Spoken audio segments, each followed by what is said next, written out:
All right. Well, hello, everyone. On behalf of the American College of Cardiology and the Center for Systems Improvement, I'd like to welcome you to the EMS and Systems of Care webinar series, Taking Clinical Quality to the Next Level.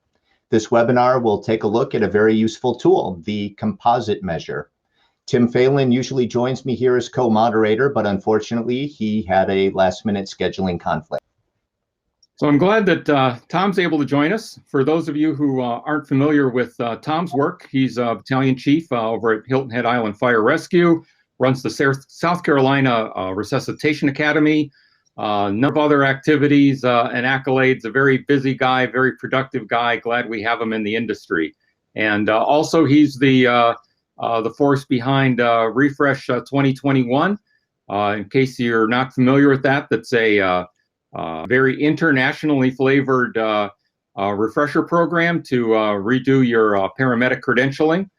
So I'm sure if you drop that into your search engine of choice, you'll find it. But what's the platform that's on, Tom? Is that prodigyems.com or something like that?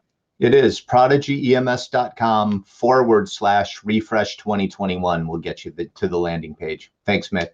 Yeah, wonderful platform. Extraordinary job with that, Tom. Thank you so much for doing that. Yeah, it was. We were happy to be able to provide a fairly easy research to our EMTs and paramedics during this pandemic. They certainly earned it, no question about that. If you're watching this webinar live at any time, feel free to enter questions or comments you might have by clicking the questions icon on the right side of the browser window. Use the raise hand if you'd like to ask your question directly using your webcam and microphone.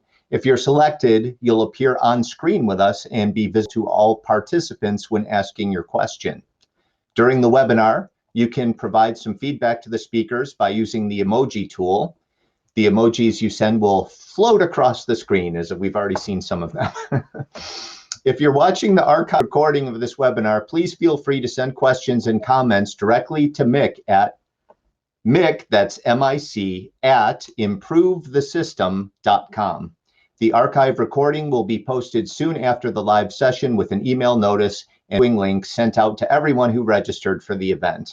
Mick will do his best to respond to each and every question or comment sent in by email, regardless of how long it takes after the live event that you might be watching this series. Presenting today's webinar is, of course, Mic Gunderson, President at the Center for Systems Improvement, a very good friend of mine, and he's been a mentor for me for many years. The ACC works with the Center for Systems Improvement in development of MS and systems of care related programs and services. Take it away, Mick. All right, well, thank you for those kind words, Tom. As he mentioned, we're going to talk about composite measures today. We're going to get right into the main part of the presentation, so bear with me for just a moment while we start the video for that. This EMS and Systems of Care webinar series is brought to you by the American College of Cardiology's National Cardiovascular Data Registry, the NCDR. They're the stewards of the Chest Pain MI Registry and its new reporting tool, NCDR eReports EMS. This tool generates STEMI and NSTEMI reports that are specific to your EMS agency, EMS system, or a regional system of care using the data that's already been entered by your receiving hospitals. For more information, check it out at acc.org/eReportsEMS.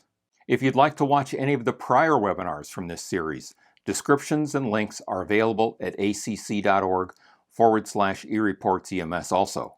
Just scroll down to the resources section of the page and click the View Series bar to see the full listing of prior webinars and links to register for upcoming webinars in this series. I hope those of you attending this webinar live took advantage of the lounge while waiting for the presentation to begin. If not, we'll have it open for the 30 minutes following the presentation until about 3:30 p.m. Eastern. I hope to have a chance to meet you there at one of the tables. Now, this is a pretty interesting feature of our conference and webinar platform, and it's designed to help you meet and network with colleagues that share an interest in EMS, time-sensitive systems of care, and quality management. You can move freely from table to strike up or join conversations, just like at a face-to-face conference. So, Let's get into the core presentation and we'll come back live on the other side for your questions and comments. Today, we're going to focus on how to use and how to build composite measures. And the general idea here is that it's often helpful to combine or summarize a group of metrics into a single measure. For example, the commonly reported stock market measures like the Dow Jones, NASDAQ, and S&P 500 stock market metrics are examples where groups of individual stock prices are summarized by a single composite measure. You can drill down into the individual stock price numbers if you want to, but to get a sense of how well the markets are doing overall, these composite measures, also called indexes, are really helpful. And the same logic can be applied to keeping track of how the systems and processes in our EMS organizations, hospitals, and even entire systems of care are working overall. Now, we often use averages to summarize a group of individual measurements or values. So yes, averages are a type of a composite measure. But when you average a set of values, they're usually a bunch of measurements of the same thing, but at different times, places, circumstances, or maybe in different groupings.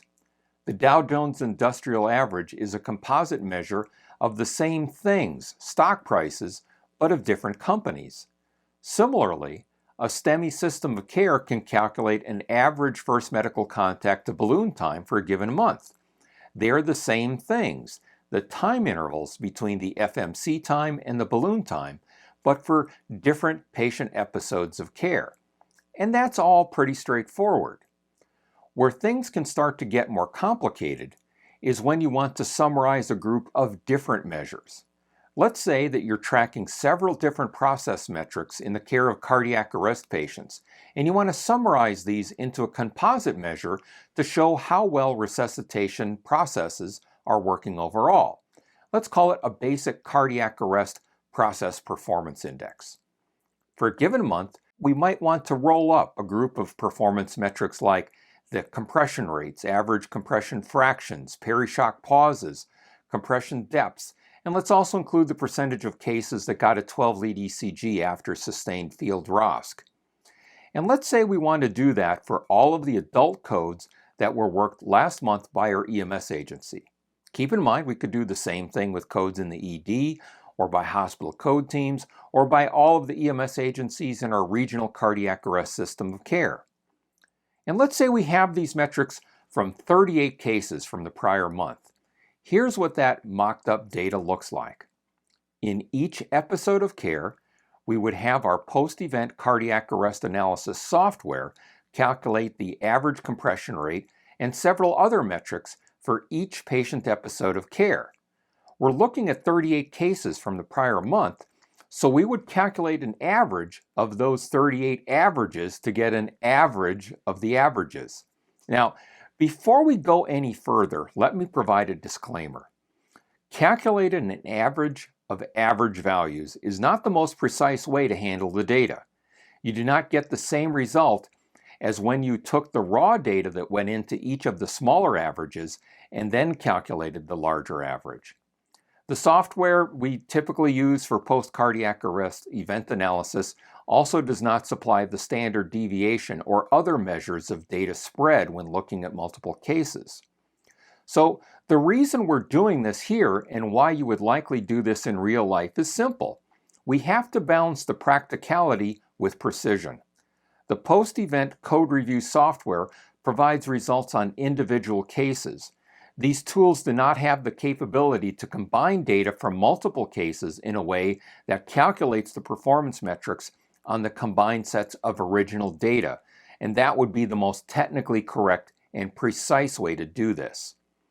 Taking an average of the averages from the 38 sets of code review software results on individual cases is the best we can do.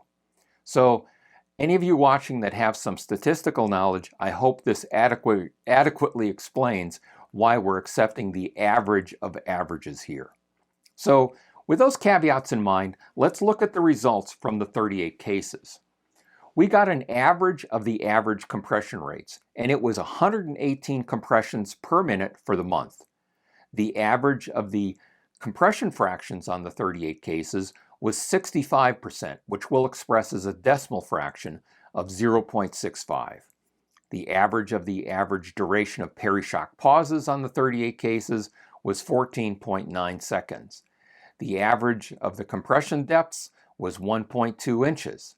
The percentage of the cases with a 12-lead ECG after sustained field ROSC was 76%, which we could also express as a decimal fraction of 0.76. If we average these individual metrics, we would first total them up to get 135.51. Dividing by the number of metrics we're using, 5 in this example, we get 27.1. Okay.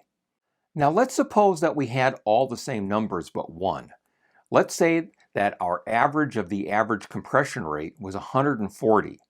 That's lower performance than the original value of 118. After all, the 118 average of the average compression rate is within the AHA compression rate guidelines that want us to be between 100 and 120. So we would expect our composite measure of performance to decline with this lower level of performance on one of the metrics used in the composite measure. If we add up the numbers and divide by 5 again to get an average, our composite measure value is higher at 31.5.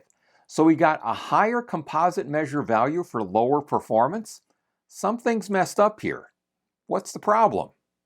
Well, the problem is something that I call polarity. This is something that you need to definitely consider when constructing a composite measure. Think about polarity like the poles of a magnet or the Earth. The polarity is positive or can be negatives. All of the metrics in a composite measure need to have the same polarity in order for the composite measure to work correctly. The problem we ran into when we just averaged the values from our list of metrics was that they did not all have the same polarity. And because of that, a decline in actual performance resulted in an erroneous composite measure value suggesting that performance improved when it actually declined. That's why we need to have all the metrics have the same polarity.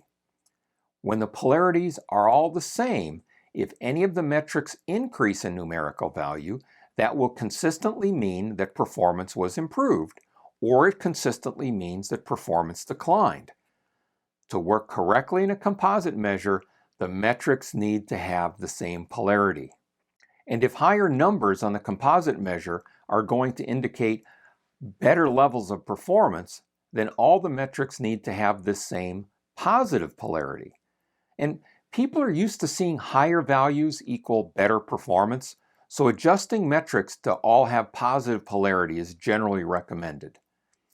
An example of a metric that already has a positive polarity would be the percentage of sustained post-ROSC cases with a 12-lead ECG. The higher that percentage is, the better the performance is for that process. An example of a metric with a negative polarity is the duration of the peri-shock pauses. The lower the number is, the better the performance is.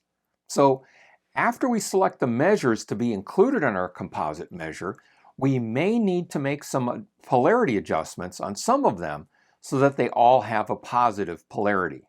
And there's another factor to consider besides adjusting the metrics to all have positive polarity. We want them all to have about the same size of numbers. And we can refer to this as magnitude. Other terms for adjusting metrics to have the same general size includes standardization, or sometimes they call it normalization. And when the metrics all have this similar magnitude, they all have a similar influence on the resulting composite measure. So we're going to adjust the magnitude of each of our metrics in our composite measure to have a value of 0 for the worst level of performance we're likely to see, and a value of 100 for the best level of performance we're likely to see. And we want to use the values that we are likely to see, because some values can go up to infinity. Compression rates can be as low as 0, but could theoretically be 1,000 or 1,000,000 times a minute. So when we set up the compression rate metric, we will want to adjust it in a way that has our best likely performance come out to a value of 100, and the worst performance we're likely to see equal to 0. And lastly, when building our composite measure, we may feel that some metrics are more or less important than the other metrics. And that decision should ideally be based on science, and the science may show that one metric has a bigger or smaller influence on morbidity or mortality than the other metrics. For example, we know that compression rate and compression fraction have a big impact on outcome. The acquisition of a 12-lead ECG with sustained ROSC is important, but perhaps not as important as getting the compression rate and the fraction right. So after we adjust for polarity and magnitude, we can consider adding in these weighting factors. So let's start with adjusting the peri-shock pause metric for polarity and magnitude. And these adjustments can get a little dense, but it's all relatively basic math. So just follow along as I walk you through the steps. And I'm hoping you'll come away with a feel for the concepts of polarity, magnitude, and then weighting, so that when you try to build composite measures from your own metrics, you'll have an idea of how to approach it from both a theoretical and a practical perspective. So the average of the average length of peri-shock pauses from our 38 cases was 14.9 seconds. This is one of the metrics with negative polarity, where lower numbers are better.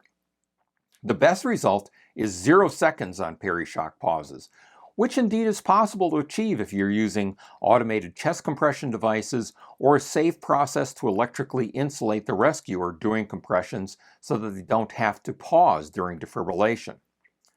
The challenge in setting the metric up is setting a limit on how long a legitimate pause might be for a defibrillation attempt versus stopping resuscitation for an extended period of time.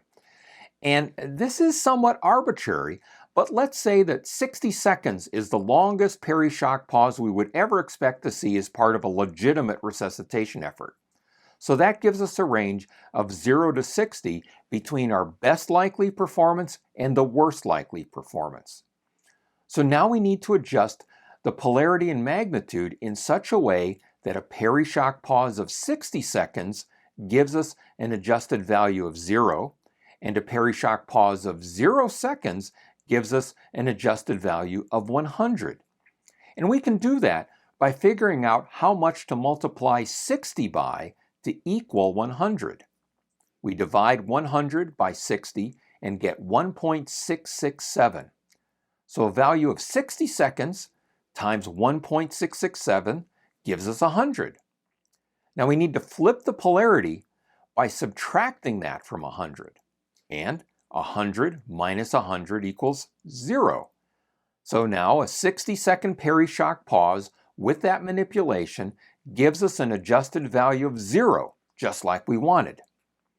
Let's do that with our best expected result and see if it also works out correctly. When we have a 0-second peri-shock pause, we want it to give us a polarity and magnitude adjusted value of 100. Following that same process, we multiply 0 times 1.667 and we still get 0. We subtract that 0 from 100 and we get 100. Perfect. So following that same process, let's use our actual average of averages for the peri-shock pauses from our 38 cases, which was 14.9 seconds. Multiply 14.9 by 1.667 and we get 24.8.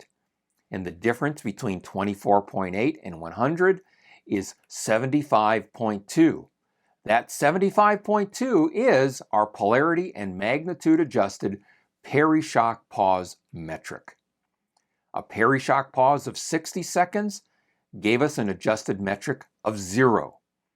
A peri-shock pause of 14.9 seconds gave us an adjusted metric of 75.2, and a peri-shock pause of 0, the perfect result, gave us an adjusted metric of 100.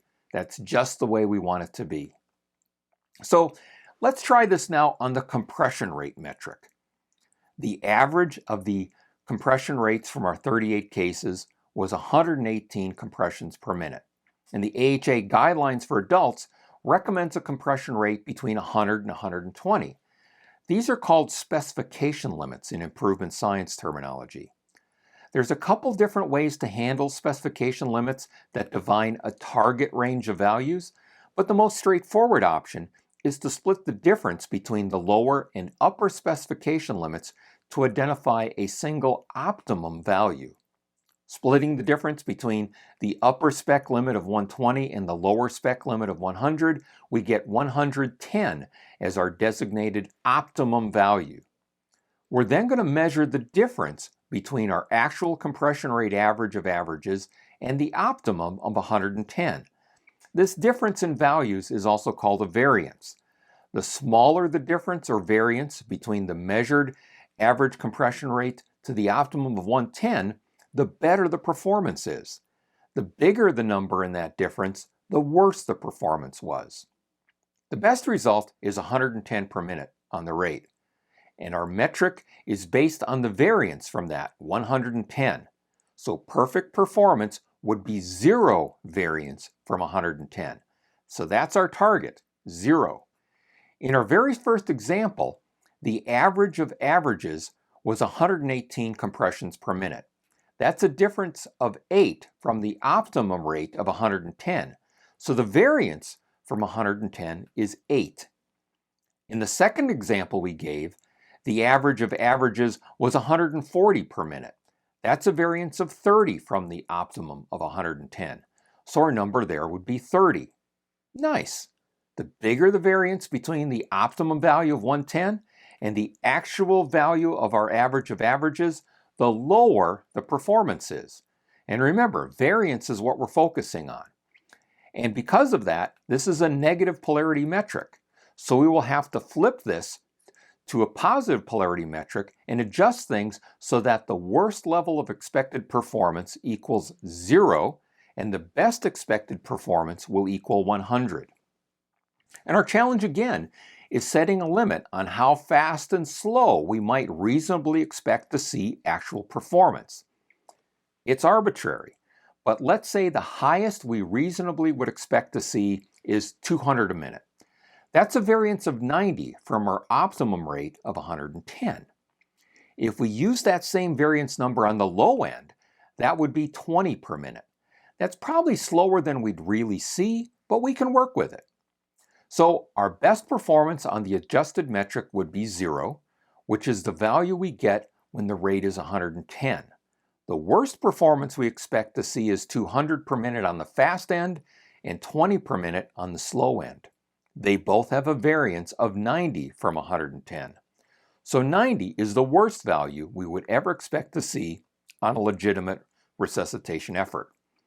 So we're going to adjust the polarity and magnitude in a way that a compression rate variance of 90 gives us a polarity and magnitude adjusted value of 0. And a compression rate variance of 0 gives us an adjusted value of 100. Again, we can do that by figuring out how much to multiply 90 by to equal 100. We divide 100 by 90 and get 1.111. So 90 times 1.111, and rounding off the result gives us 100. We'll flip the polarity, subtract it from 100. So 100 minus 100 equals 0. So let's see if that process works with our best expected result and see if it works out correctly. When we have 0 variance from 110, we want to have this adjusted value be 100. So following our process, we multiply 0 times 1.111 and we get 0. We subtract 0 from 100 and we get 100, exactly where we want it to be. So let's follow that same process again using the actual average of averages for the compression rate in our 38 cases, which was 118 a minute. 118 varies from 110 by 8. Multiply 8 by 1.111 and we get 8.888. Subtract 8.888 from 100 and we get 91.1. That's our polarity and magnitude adjusted compression rate metric. Now, here's the formula that we used in that process, and it gave us a situation where a compression rate of 200 or 20 is a variance of 90, and they both yield a polarity and magnitude adjusted compression rate metric of 0. A compression rate of 118 had a variance of 8, and that yielded a result of 91.1. So I hope that is making sense for you how we're coming up with this. Let's take a look at the next one, the compression depth metric. The average of the compression depths from our 38 cases was 1.2 inches, and the AHA standard for adults is 2 to 2.5 inches. And this is another metric that has a lower and upper specification limit like the compression rate did. And we can adjust this one in the same way. We'll split the difference between the upper spec limit of 2.5 inches and the lower specification limit of 2 inches, and we get 2.25 inches, or 2.125 inches, as our designated optimum value. We'll then measure the variance between our actual compression rate average and the optimum of 2.125. The smaller the variance from that optimum of 2.125, the better the performance. The bigger the variance, the worse the performance. So this variance still has a negative polarity. The best result is 0 variance with a depth right at 2.125 inches, which indeed is possible or near possible to achieve, particularly with automated chest compressions. So our challenge again is setting a limit on how deep and how shallow levels are that we might reasonably expect to see in actual performance. And again, it's arbitrary, but let's say that the deepest we would reasonably expect to see is 4 inches. That's a variance of 1.875 from our ideal depth of 2.125. If we use that same variance number on the low end, that would be 1/4 inch or 0.25 inches. And that's probably a little shallower than we'd really see, but we can work with it too. So our best performance has a variance of 0, which is the value we'll get when the depth is right on the button at 2.125 inches. And the worst performance we expect to see is 4 inches on the deep end and 1/4 inch on the shallow end. And they both have a variance of 1.875. So a variance of 1.875 is the worst value. And we're going to need to adjust these in such a way so that when you have a variance of 1.875, that gives us a polarity and magnitude adjusted value of 0. And a variance of 0 gives us a polarity and magnitude adjusted value of 100. We can do that by figuring out how much to multiply 1.875 by to equal 100. We do that by dividing 100 by 1.875, and we get 53.33. So 53.33 times 1.875 gives us 100. We'll flip the polarity by subtracting that from 100, or calculating the difference from 100, and that difference is 0. So let's do that process with our best expected result and see if that works out okay. When we have a 0 variance from 2.125, we want it to give us a polarity and magnitude adjusted value of 100. Following our process, we multiply 0 times 53.33 and we get 0. We subtract 0 from 100 and we have 100. Perfect. So we're going to follow that same process yet again, but using our actual average of averages for the compression depth in our 38 cases, which was 1.2 inches. 1.2 has a variance from 2.125 of 0.925. We multiply that by 53.33 and we get 49.33. Subtract that from 100 and we get 50.67. And that 50.67 is our polarity and magnitude adjusted compression depth metric. So now let's look at the next one, the compression fraction metric. But keep in mind, we're not trying to memorize formulas here. We're going to try to get a grasp of the concepts, so you can apply those concepts of adjusting for polarity, magnitude, and weighting to the metrics in composite measures you put together from your own data. The average of the compression fractions from our 38 cases was 0.65 or 65%. The best possible result is a compression fraction of 1.0 or 100%. So making our somewhat arbitrary estimate of the best and worst performance levels we're likely to see in a legitimate resuscitation effort, let's say that a compression fraction of 1 or very close to it is feasible on the best side of performance. And let's say that 0.5 or 50% is the worst we are likely to see in a legitimate resuscitation effort. We're going to need to adjust the polarity and magnitude of those numbers in such a way that a compression fraction of 0.5 gives us a polarity and magnitude adjusted value of 0, and a compression fraction of 1.0 yields a polarity and magnitude adjusted value of 100. We'll do that by figuring out how much to multiply 0.5 by to equal 100. To do that, we divide 100 by 0.5 and we get 200. 0.5 times 200 equals 100. And 100 minus 100 is 0, right where we want it to be. We'll do the same to the best value, starting with 0. We multiply 0 by 200 and we get 0. 100 minus 0 equals 100. Now, recall that the average compression fraction from our 38 cases was 0.65. So we'll multiply 0.65 by 200 and we get 130. The difference between 130 and 100 is 30, so 30 is our polarity and magnitude adjusted compression fraction metric. The last one we'll look at is the sustained post-ROSC 12-lead ECG metric, and this one's easy.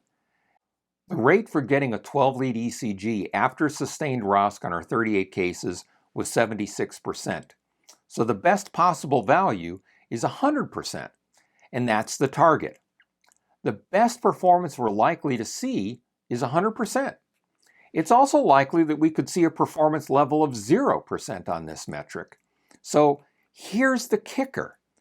This is already a positive polarity metric, and it already has the right magnitude with a best to worst range of 0 to 100. Just drop the percentage sign and we're done. So here are all the formulas we came up with. But keep in mind, these are based on the reasonably expected ranges we identified. So now that we've adjusted all of our metrics for polarity and magnitude, we can generate the value for our basic CPR performance composite measures. We would just average the polarity and magnitude adjusted values together from these 5 metrics, and we get a value of 64.6. Awesome! But I want to bring you back to a point I made earlier. When we adjust for polarity and magnitude, each of the metrics is set up in a way that gives them similar levels of influence on the composite measure. They each have 0 to 100 range of values that correspond to the range of values we would reasonably expect each one to have. But what if the metrics in your composite measure are not of equal importance? In a set of metrics that all have contribution to a clinical outcome, some of those metrics may have more of an influence than others. And there's statistical tools that can show that sort of information about the relative impact of things on the final results or outcomes. In other types of composite measures, there may be a more subjective prioritization on what is felt to be more or less important. So these adjustments on our metrics to reflect their relative importance is called weighting. As it is now, they all have a weight of 1. We multiply the polarity and magnitude adjusted values by 1 as a weighting value and get the fully adjusted values. And by fully adjusted, I mean that they're adjusted for polarity, magnitude, and weighting. Notice that when they all have the same weight, the results are all the same. And notice that I have a total for the weighting factors. It totals 5. So when we make changes to these weighting factors, we want to keep the total at 5. And I like to call these points. So suppose we had information saying that compression rate and compression fractions each have 30% of the impact on the survival rate, and the other 3 variables that are left over have equal impact for the remaining percentages. Now, I don't have that information. It's just a theoretical example. But let's suppose that's what the science is telling us. We could adjust the weighting to reflect that scenario. 30% of 5 equals 1.5, so we give compression depth and compression fraction weighting factors of 1.5. Those two items total up to 3 points. We need to divvy up the remaining 2 points, so our weighting factor total still comes out to 5 points. So we'll evenly divide the remaining 2 of 5 weighting points between the remaining 3 items. 2 divided by 3 is 0.667, so that's what each of the remaining 3 items get for their weighting. The 5 weighting factors now still total up to 5 points. To get the fully adjusted values, we multiply the polarity and magnitude adjusted values by their weighting factors. The fully adjusted values changed, and the composite measure changed accordingly. And in this example, the composite measure did not change a lot, but it does change. So that's it for composite measures. But before we go live for your questions and comments, I want to reiterate that you should be focusing on the concepts here, and a couple of those concepts bear repeating. Understand that composite measures are great for summarizing a bunch of metrics into one metric. It's a lot easier to keep tabs on the stock market looking at the S&P 500 stock index than reading each of the 500 stock prices. And the same logic can be applied to keeping tabs on broad categories of EMS metrics. And when building a composite measure, you need to consider polarity, magnitude, and weighting for each of the metrics that are inside the composite measure. So now let's go back live for your questions and comments. So if you would, enter questions into the questions area off to the side, or click the raise your hand icon, and we'll try to address questions from there. And Tom, if you can join me back on stage. Here we go. Here comes Tom. Yes, I'm back. All right. Excellent. Yeah, I mean, you picked a great topic with cardiac arrest. It made it far more interesting for me because we're always looking at compression rates. We're always looking at CPR fraction time. We're looking at pauses. We're looking at maximum pauses. We're looking at breaks during airway management. We're looking at the peri-shock pause, compression, and 12-lead ECGs. Those are definitely the metrics that we're looking for. And as you were going on, not just me, but other people that were in the group as well, were wondering how you were going to solve all these difficulties of because if you look at the sort of the bell curve that shows that range from 100 to 120 with the sweet spot being 110. So we do set our metronome at 110. And so you answered all those questions with the polarity, the magnitude, and the weighting. So I thought that was all very, very, very interesting. You probably remember from our last webinar, though, that we were talking about special cause variation, and I was asking about standard deviation. And so could you help us understand or explain how this kind of I imagine this is a barometer for system health in a way, but I worry a little bit that a really bad case could be hiding in the data. So at what point do you capture those that really are outliers where someone might really need some help or some, I hate to even use the word remediation because it sounds punitive, that needs a friendly phone call or a conversation, or to say, hey, just out of curiosity, what happened on this call that there would be a pause for 30 seconds? Right. So let me go back to the stock market analogy. If I'm looking at the Dow Jones Industrial Average, which I think tracks 30 metrics, or I'm looking at the S&P 500, which tracks 500 metrics, or the Russell 2000 is 2000 stock prices, there can be, troubled companies within those metrics. So you have to recognize the limitation of that high-level metric is to provide that summary of how well things overall are performing. And what you'll find in some dashboarding systems, This is a whole category of software called business intelligence software.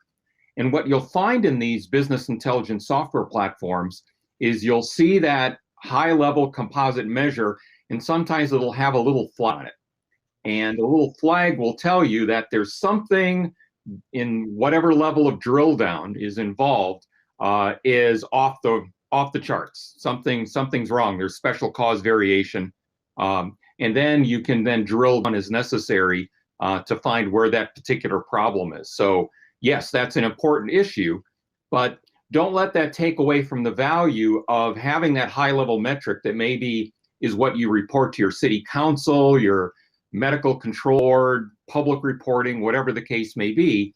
So you can say, overall, we're performing here. Well, last month we were here and we were there, so we're trending up, which is all good things.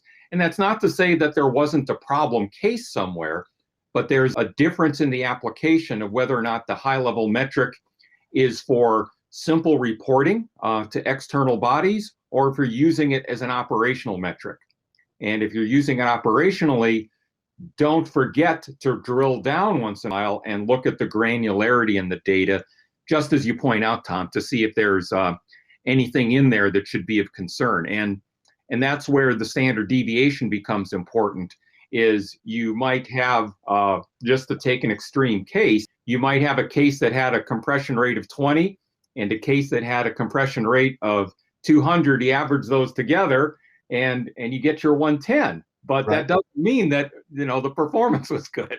Yeah, the devil is definitely in the details sometimes when it comes to quality, that's for sure. So let's take some questions from the live chat, and we'll start with Patrick Murphy. So EMS Commander, Austin Travis County EMS, very highly respected EMS system. Thanks, Patrick. Is there, or would there be, a limit to the number of constituent measures when building a composite measure? I would argue no, Patrick. Like those examples I gave, the Russell 2000 is 2,000 individual stock prices.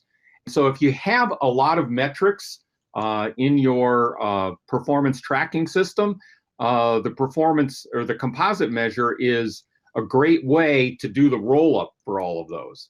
Now, if you go to start drilling down, you want to be able to get to different areas quickly. So suppose we had a composite measure for the overall EMS system.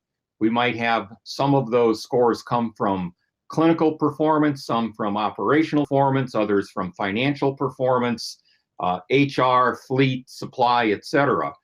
So breaking those down into those different categories and then the metrics within each of those categories can be very useful. But the nature of those roll-ups is you could have, like we just did for cardiac arrest, there's a handful of measures, they roll up into your cardiac arrest performance metric. Then you might have another set for STEMI, another set for stroke, another set for trauma, and those in turn could then roll up into an overall clinical metric. And the clinical metric then combined with the operational metric and the supply and, et cetera, allows you to have multiple layers of roll-up. So hopefully that helps answer the question, Patrick. Thanks for asking it. Yeah, I think it does. Mick, just out of curiosity, did these originally come from manufacturing, or where did these concepts first get introduced? Yeah, generally, most of the stuff that we see in quality management had its origins in manufacturing, because they have been just leaps and bounds ahead of healthcare in pioneering, contemporary approaches to quality and improvement science. With their evolutions through TQM, Six Sigma, Lean, Toyota Production System, all of these kind of catchphrase methodologies we've heard of, they have kind of all matured through, and they're just very far along, and we have a lot to learn from them. But yeah. That they come up with these business intelligence systems is they had this rich set of metrics, but the executives needed a way to be able to summarize them. Sure. Yeah, my brother is an industrial engineer, and so he's always talking about standardized work and dashboards and things like that, and how the supervisor should be able to walk on the shop floor and look at a cell and just at a glance be able to tell the efficiency or the productivity of that particular cell on that particular day, whether it's color coordinated or what it is, to where if it's having a problem, like the supervisor, the engineer, everybody kind of like merges down and solves the problem right away. And I just this weekend, coincidentally, because my brother was in town, it's really the first time we got to spend time with my dad in quite time. He's explaining these concepts to me that when they're first resistant to having somebody come in, because the word lean sounds scary when you're introducing standardized work. I think people are kind of like worried that, like, what does it mean that I'm going to be held accountable by productivity? But once they see that, no, this is actually about making your life easier and making sure you have the right tool at the right time to do the right job so that you can function well. Once they see the engineer and the supervisor all rolling up their sleeves and solving the problem quickly to get them running again, they're actually like, well, actually, this is pretty cool. So I just found that kind of interesting. Just a sidebar. Yeah. Okay. All right. Next, and we got confirmation from Patrick that you answered his question, so that's good. Kurt, I think I'm gonna have to scroll up here. The conversation's moved on. Here we go. So Mike Touchstone. So Philadelphia Fire Department.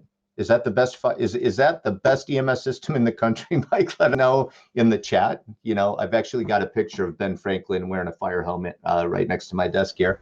Mike asks, so what do you do when you don't have clearly defined metrics for a particular performances? Your answer is in the question, Mike. You have to clearly define them. It kind of gets back to the old adage of it's hard to measure what you or hard to manage what you can't measure. So to the extent that your measurement is vague, so will your answers be vague, and so will your interventions as a manager be vague and imprecise.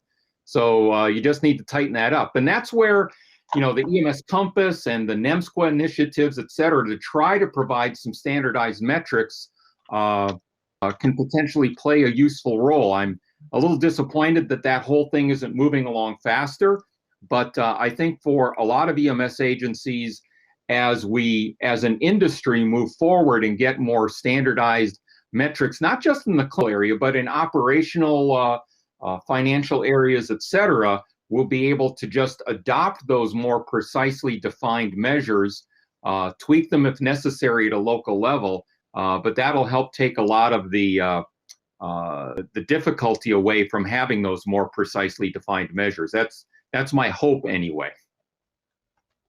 All right, next question is Kurt Rubach. I hope I'm pronouncing that correctly. Quality Management Officer from Howard County Department of Fire and Rescue Services. Little side note, when we were recognized as a heart safe community by IAFC, when we got small community, they got large community. So whether they knew it or not, I kind of looked at them as a big CIS department, and they've been heavily involved with the Resuscitation Academy as we have. Kurt said, came up previously in the live conversation during the video, Mick. Given the use of mechanical CPR devices, i.e. the Lucas device, that consistently perform to a specific number, for example, 104, would you use that as your median number for the measure? Or would that be excluded as an outlier? No, if I understand Kurt's point correctly, instead of saying the optimum rate is 110, if the device is set to 100, you know, should that be the optimum rate? And I guess I would take a little bit different approach to this. If the science says that 110 is best, then I would use 110 as the target number.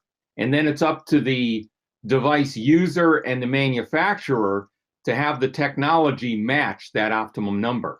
Now, the approach I described in the video was one way to deal with those ranges where there's an upper and lower specification limit.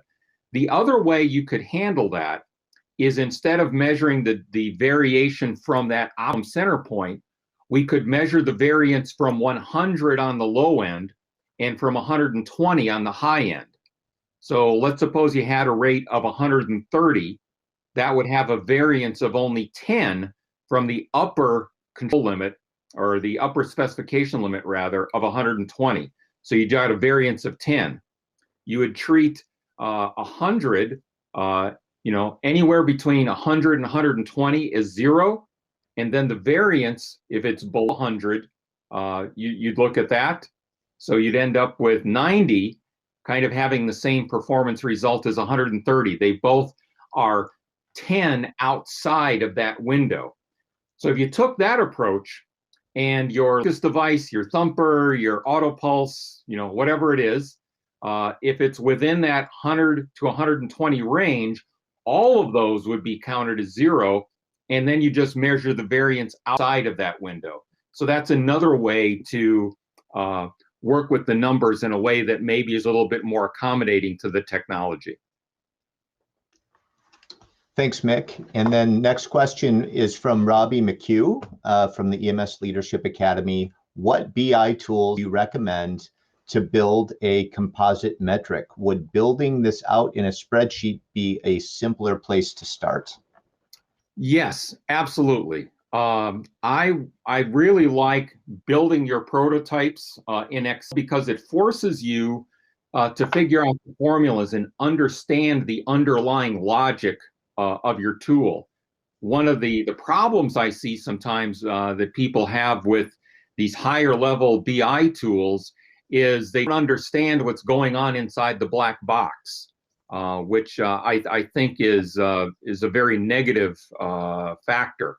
So it's kind of like, it's okay to use a calculator, but just like you need to have some idea of what the result should be, so if you fat fingered the entries on the keys to your calculator, you need to have that same sense here. And so I like building stuff originally in Excel. You can buy plugins for Excel with my macros, and there's a bunch of other tools like that that will build a lot of these sorts of reports for you with assistance. And then once you kind of get a sense that you've got everything where you want it to be, if you can then migrate that to Cognos or Tableau or other BI tools, terrific. But it's important you understand the underlying logic that your tools are using. Well, Mick, it's about that time. We're 55 minutes past the hour. So, hey, special thanks to everyone that joined us in the live chat. Excellent questions. We really appreciate everyone being with us today. As a reminder, for more information about the new eReports EMS reporting service for acute myocardial infarction, you can visit acc.org/eReportsEMS for updates and to view prior webinars from this series. The webinars can also be found at the new EMS Quality Academy at emsqualityacademy.com. All right. Well, thank you so much for joining today as our moderator, Tom. Sorry, Tim couldn't be here with us, but I think we got through it okay. I'd like to encourage everyone to stick around if their schedule permits and hang out in the lounge. We can continue some of the conversations there. I know we didn't get to all of the questions here, so any unanswered questions, if you don't catch me in the lounge, please just send an email to me at mick@improvethesystem.com, and I'll catch up with you offline. So I'm going to end the session now, and by default, everyone should be able to go back into the lounge, and please click on one of the tables and join in some conversations with your colleagues and do a little bit of networking that we've all been deprived of for the past year or so. So thank you so much for joining. On behalf of the American College of Cardiology and the Center for Systems Improvement, that concludes today's webinar. Thank you.